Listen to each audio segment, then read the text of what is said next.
What's going on, YouTube world and YouTube tribe? I told y'all in the last video, I told y'all I was gonna go catch Ghostbusters Afterlife, right? So I went and did it. I went and watched Ghostbusters Afterlife, and man, I can tell you it was a good movie. It's true. This Ghostbusters Afterlife is truly a sequel to the older, movies. And it just did a lot of things right. It's kind of like a passing of the torch kind of movie where we all know Dan Aykroyd, Bill Murray, and Mr. Ernie. They all getting old, so they have to pass the torch. But here's a synopsis for the movie, and then we'll talk about it more. When a single mother and her two children move to a new town, they soon discover they have a connection to the original Ghostbusters and the secret legacy their grandfather has left behind. So, the movie, the third, this is by definition Ghostbusters 3. This is definitely part 3. This takes place after Ghostbusters 1 and 2, and according to the timeline of this movie, it's 32. I believe it said 32. This takes place 32 years after the events of the second movie. So, and basically the movie tells you that in between, like, what it don't tell you, the synopsis, after the events of the second movie, which is Ghostbusters 2,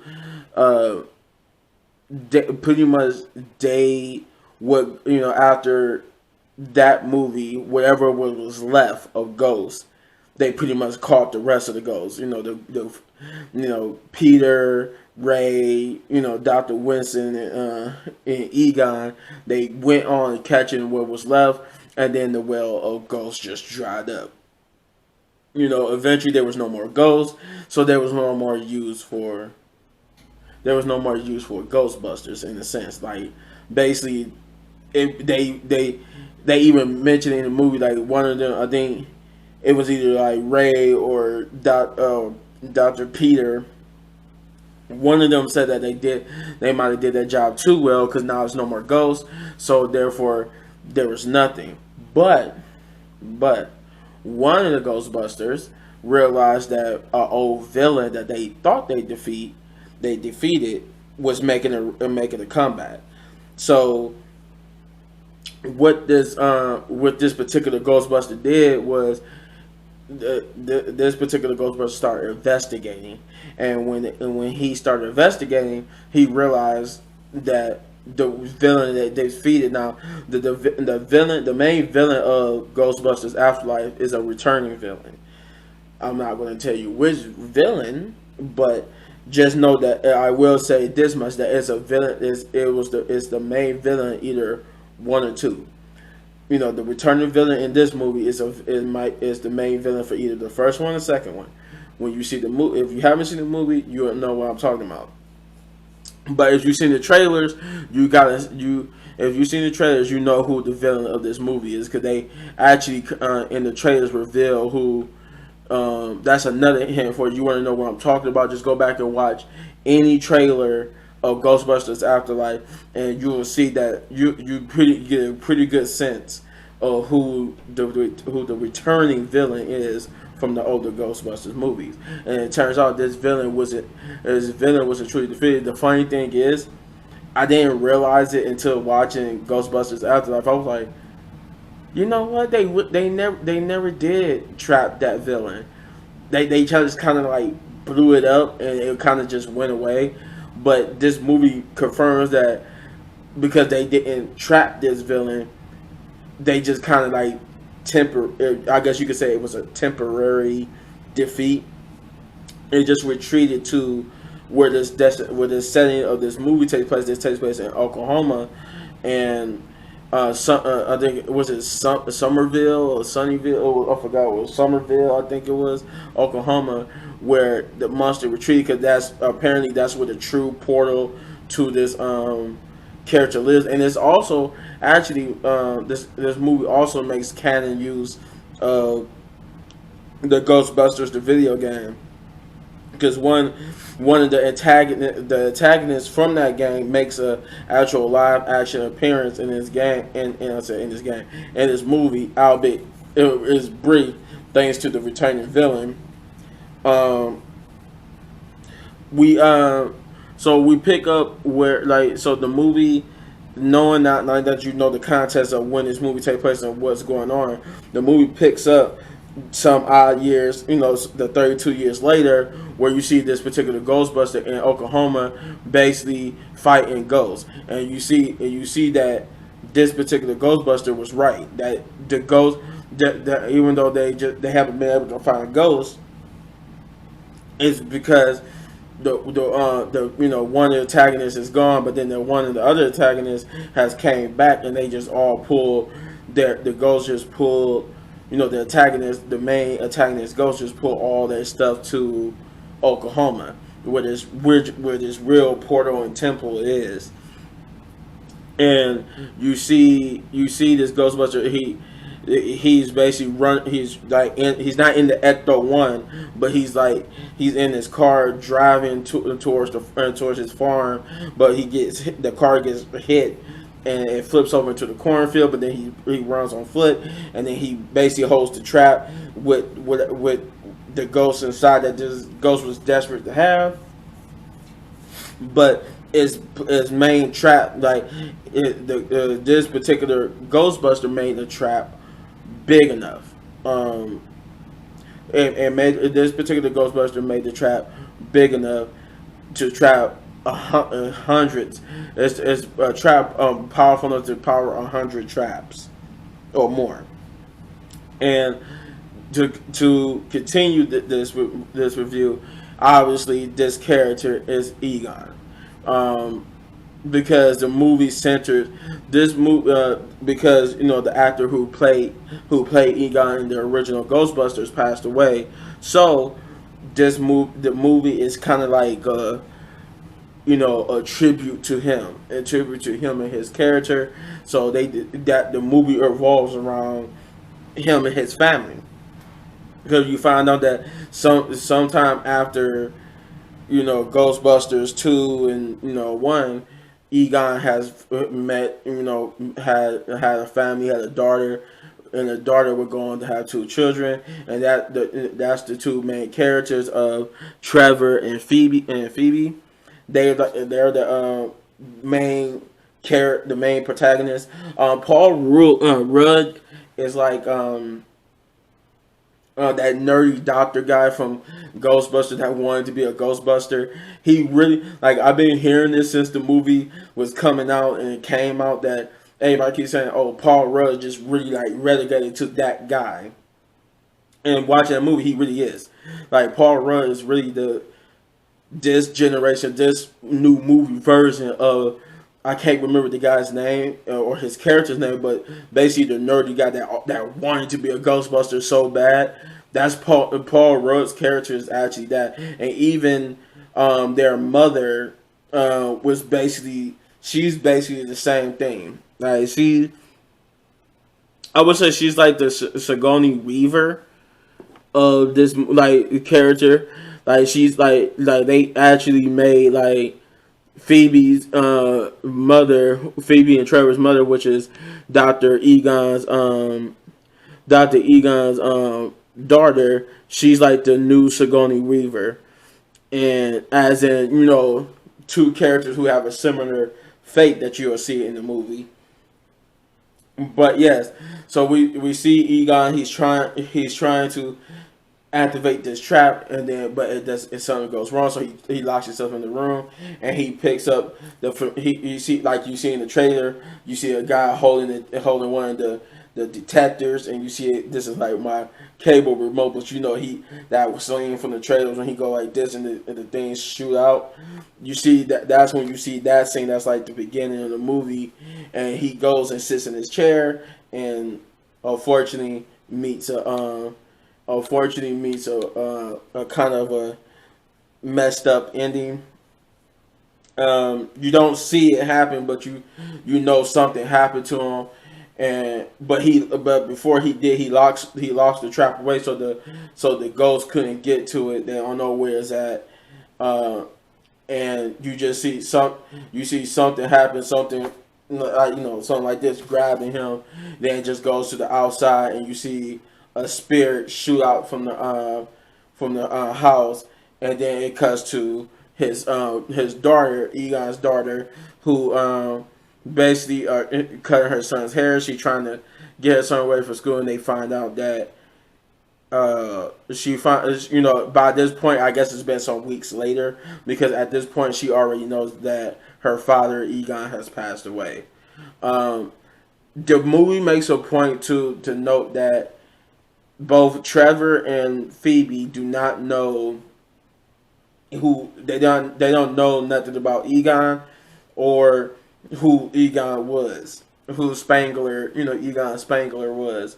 They just know that he was the deadbeat grandfather who skipped out on the on her daughter. Yeah, I'm trying to make sure it was two different people who did the voice from Mantra.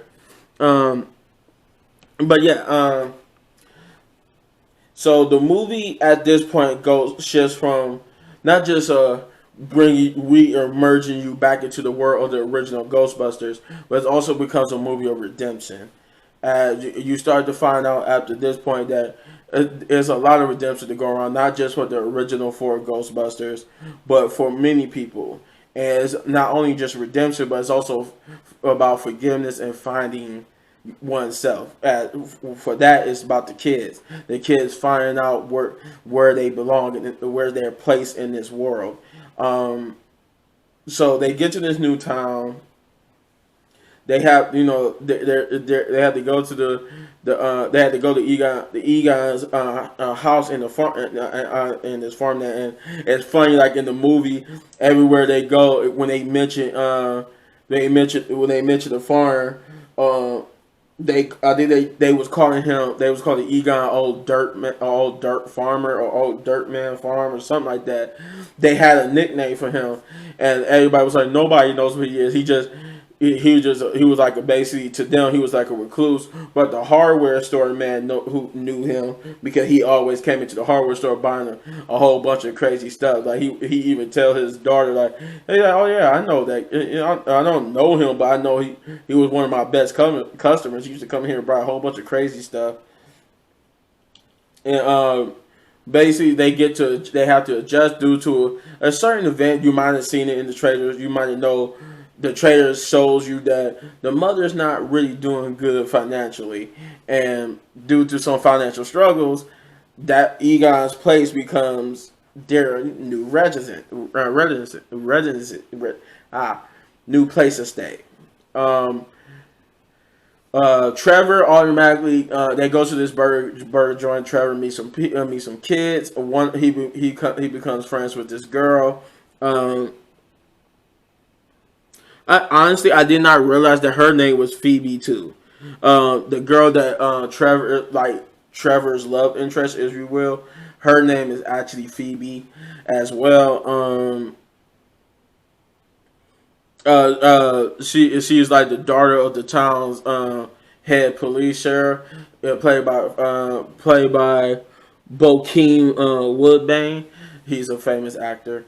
But yeah, basically from here on, is about rediscovery. You quickly see that Phoebe starts to form a relationship with Egon, or his life, his spirit, in more ways than one.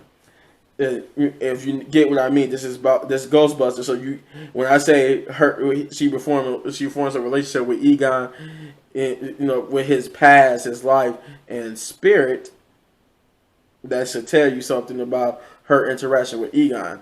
And this slowly peels back the truth about her family to the point where, I think like Phoebe was like the first person to discover that Egon and that who her grandfather was Egon Spangler, and that Egon Spangler was a Ghostbuster. Paul Rudd's character is his description for his character. He is a fan of the original Ghostbusters, and that's one of the things, like how the 2016 one with the all female cast, they all was like, the Ghostbusters 1 and 2, and that's like they said it was like a separate universe. It never happened. The first two films never happened, so therefore the attack on New York in that film was like the first attack. This movie does the opposite, where people don't know nothing about ghosts. People don't even think ghosts exist. This movie is the opposite, because this movie takes place after Ghostbusters 1 and 2. People actually know that ghosts exist. Like, nobody has seen a ghost attack since the New York, so like their memory of ghosts is like, oh yeah, I know I know ghosts. Yeah, well, I remember that the 1980 whatever events of the first two films. They reference the events of part 1 and part 2, because that's people's knowledge. People's knowledge of what ghosts are is from them two movies. So when people hear about when people talk about it, it's not like, are you crazy? That was just some crap pots. They actually be like, oh yeah, I remember that. Paul Rudd's character, he's one of them. He's like, when they reference, like when they bring up the events of the first two movies, he was like, oh yeah, I remember that. I remember seeing that on the TV. New York was like crazy. It was like hell. And but yeah, they go on to with the help of Paul Rudd's character, they slowly peel back. Like Paul Rudd's character, which is Dr. Gooberson. He's Mr. Gooberson. I mean, he's the reason why Phoebe actually finds out that Egon was part of the Ghostbusters, and this helps her understand more and more about her grandfather, and that she's like the first one to be like, you know what, I forgive him, because I understood. Now that we know what's going on, we actually, this helps them figure out what's going on. What's the mystery, and this leads into Trevor and the other Phoebe, the one that he's in love with. They actually, while hanging out, you actually see this part in the trailer too. The part I'm talking about, right? This is how like Trevor gets in on it, because he's too busy trying to fix the Ecto-1 to get that back running, and trying to date Phoebe. And the scene that you see in the trailers when the kids are all hanging out and something just shoot out the ground, that's actually literally their introduction. That's like Trevor and Phoebe's introduction into the world of Ghostbusting, because there's not that light of that ghost spirit light shooting out the ground wasn't the only thing they saw. It was something else they saw that confirmed not only who the main villain of this movie was, but it also allowed them to believe that what was going on was maybe not an earthquake, but more of the paranormal sense. But Phoebe meets a boy at school named Podcast, and he's called Podcast because of course he has a podcast, and he's like him. At first, it starts with like Phoebe, Podcast, and Mr. Gooberson, Paul Rudd's character, and they're the ones investigating what's going on. Because Paul Rudd's character, it revealed that he was there investigating, trying to figure out why a town with no fault lines, and fault lines one of the things that kind of help create earthquakes. He said no fault lines, no this, no that. Like none of the things that the town should have to make an earthquake is having earthquakes, and this leads them into figuring out that what was going on wasn't earthquake, it was ghost related. And the movie slowly peels the layers back and slowly starts to peel back that Egon was telling the truth the whole time. And what I mean by that is that at one point you find out that what happened to the original Ghostbusters after part two was that one, and not only was not, that there was nothing to do, there was really nothing to do. There was no more ghost to bust, so they kind of drifted apart, and the Ghostbusters broke up. Miss Doctor Winston went on to become a successful business mogul. The secretary, her name is, I think, is Janie. Yeah, the secretary went on to help Egon keep the power on. She was like pretty much helping Egon because you remember for the original movie, Janie was in love with Egon, and she was like kind of there helping him keep the power on at the farmhouse, and he was in a whole lot of debt. It was in debt because of the Ghostbuster business. But you found out that even the fire station that they operate out of got taken from them. And Egon, it's even real that Egon just up one day and grabbed Ecto One, all the equipment, Ghostbuster equipment, and just took it with him. And they, the rest, like Peter, Ray, and Winston, just thought he was just, they didn't know why. They didn't know why he did it, and they kind of like resented him for it. But then it sort of revealed that he didn't just take it because he wanted it all for himself. He took it to build a machine because he figured out what they couldn't see, because they just didn't believe him. They thought when he was explaining it, it's like insinuated that he tried to explain to them what was going on, who was returning, and they couldn't believe it because they were like, we defeated that person. Like, we defeated that ghost. There's no way that this ghost is returning. But it turns out he was right. What was going down in Oklahoma was that not only was this villain returning, this villain's return was actually preordained. It was predestined that what happened, like it is revealed that what happened in New York, both the events of the second movie and the first movie was predestined. Like, that was destined to happen, and they was destined to stop it. And this event in the third movie was destined to happen too. It was always meant that when this villain was defeated, it was never really truly defeated. It was always meant to come back at this time to bring this time to bring the true end of the apocalypse. And just like in that movie that this villain comes from, this villain also is successful at least momentarily successful at returning. But yeah, the movie basically breaks down into people discovering the truth. This is where like the truth discovery moment of the movie comes in, where everybody slowly starts to discover that not only was Egon really was a Ghostbuster, but ghosts are real, and that the threat to the town is real. And the kids at this point.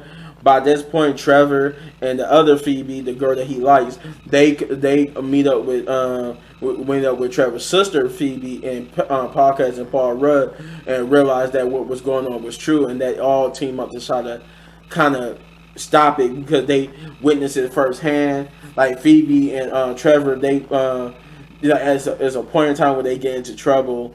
And Phoebe, the one that Trevor likes, is there as Trevor explained to them what he saw, and she's like, "Yeah, I could attest. I was right there with him, and I seen it myself." This is like the scene where this leads into the scene where they always saw in the previews of it. You see Ray pick up the phone, and say, they pick up the red phone for the Ghostbusters. This is because he gets a phone call, and he gets a phone call. Not to like come help them. This was actually just a heart-to-heart phone call between Phoebe, the sister, and the granddaughter of Egon and Ray, where this is where the exposition I just kind of gave y'all comes into play about what happened to the Ghostbusters, why they split up and all that type of stuff. And this is important because this what kind of brings the Ghostbusters back together. The realization, Ray's realization that the girl he was talking to with Egon's grandchildren, and that Egon was dead. This is how they found out that Egon had actually passed away, and this notion kind of brings them back together in Deus Ex Machina style. But yeah, they realize that what happened is happened. Two people get possessed and bring on the returning villain, where the kids basically have to team up to go try to stop this returning villain. Um, and a battle ensues. Everybody realized what the true purpose of the farmhouse was for, as you saw it a little bit at the beginning, and then the final battle ensues, where of course, they had like the typical all hope is lost because it's too powerful only for the Deus Ex Machina of the original team, and there is a fun um, it's a fun little moments where they had like the original team realized that Egon was right, and they face the surviving three members are face to face with this old villain, and they like, hey, didn't we bust you? Why are you back? Bill Murray basically signs and takes over as Peter Vickman with his wire crackiness with the ghost, and the ghost, like, it's a funny thing because like they wasn't sure if the main villain would remember them, and when the villain like turns to them, and because they come, like I said, they come in Deus Ex Machina and stop the villain, and the villain, like, the villain turns and looks at them, and he was like, they like, oh yeah, I think the villain remembers us. Of course they saying that they're not saying villain, but I'm saying villain to cover up who the villain is, and they like, oh yeah, I think the villain remembers us. I think the villain remembers us very well, and the villain looks at them. At first, it takes a minute, but the villain, when they're like, yeah, you remember us, don't you? And the villain looked and was like it was like saying, yeah, I remember you. It was just like that, and then it asks a familiar question to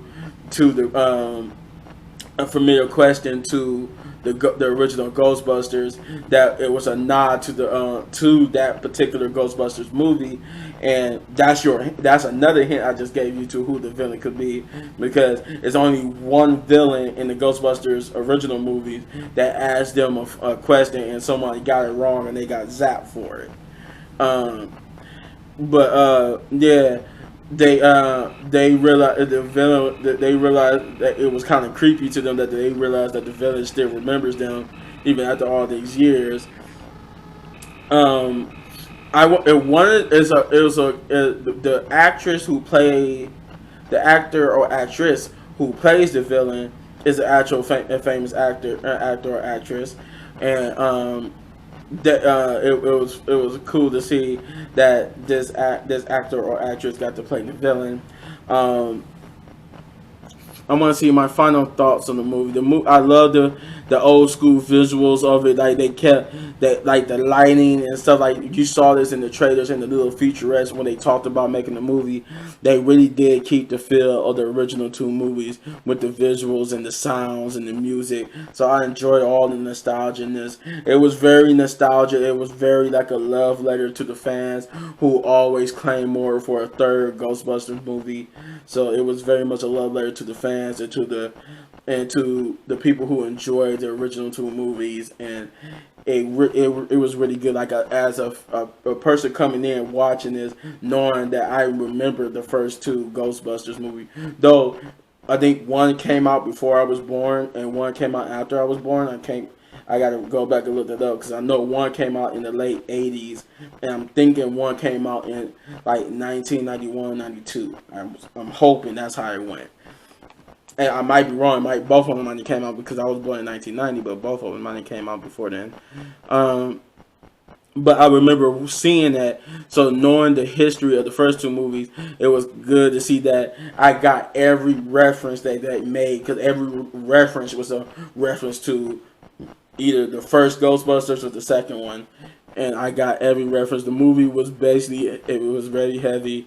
There is a tear jerk. The ending is kind of a tear jerker, because it's kind of like that's where Ghostbusters Afterlife, the Afterlife part comes into play, because a certain character moves on to the afterlife, and we all know who that character is, because that character unfortunately in real life is in the afterlife. So they kind of moved the character.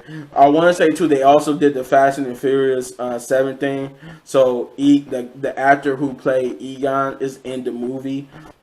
Like basically how they put Paul Walker into the Paul Walker scenes for Fast and the Furious 7. They basically had to stand in with the actor who played Egon's face onto the stand-in. But unlike that movie, where Paul Walker did have lines and it was talking even in the moments where you clearly knew it wasn't him anymore, he still had lines and was saying stuff. Egon, they didn't because it was so because they really you couldn't use nothing from the older movies.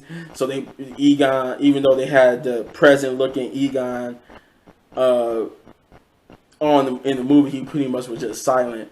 But he got the retribution, and everybody got to have a nice little moment with him. And then you see that the movie basically is going to hand off. In some ways, they're going to hand off the Ghostbusters to the newer generation. But it looks like if there is another one, that the returning or the surviving 3 will return. There is two. There's a mid-credit and a post-credit scene. The mid-credit scene is just a little funny. It's just a little funny scene with Bill Murray and another returning cast member from the first 2 ones. Because all the people who returned from the original movie, there were 5 that actually returned to film scenes. So, and I gave you 4 of them. I gave you Peter, Ray, Dr. Winston, and Janie, the assistant. So it was one more who could return that got a connection to Bill Murray's character, Peter. There is like I said, then it's a post credit scene, and the post credit scene pretty much sets up for probably another one where either a newer villain or a returning another villain as well. But all in all, if I was to give my final verdict of this movie, because I enjoyed it, because I'm a fan of the original 2, and this pretty much had me. I was never bored with it. It was nothing that I can't find anything that I didn't not like about this movie. Like, obviously, it wasn't going to be good as the first 2. If you go on there, is it just as good as the first 2 movies? No, it's not. It's not. You can't capture. It's hard to capture lightning in a bottle twice, and even Ghostbusters 2 couldn't be as good or better than the first one, but they was kind of on a similar wavelength. And 3 pretty much is if I would say anything, 3 was pretty much just like that. 3 was just as good as part 2, but they wasn't better than part 1. But I would give Ghostbusters Afterlife 10 out of 10 big ups, because I couldn't find nothing wrong with it. It was just a good movie, and I really enjoyed it. I mean, I could say if I did the quickness, that was one of the things I was just they kind of picked up on how to use Egon's equipment quick, but that's just because Phoebe is a genius just like her grandfather. So it's I kind of understood how quickly they was able to pick up on it. At least for Phoebe, but it was you could say oh, what about Paul Rudd and podcast? Why was it quick for podcast, Paul Rudd and Trevor, and the other Phoebe? Why was it quick for them to pick up on it?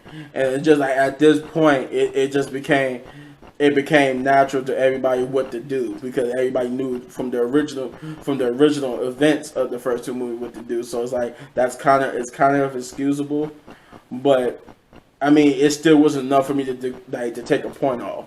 This movie was also an excellent 10 out of 10 big ups, just because I enjoyed it.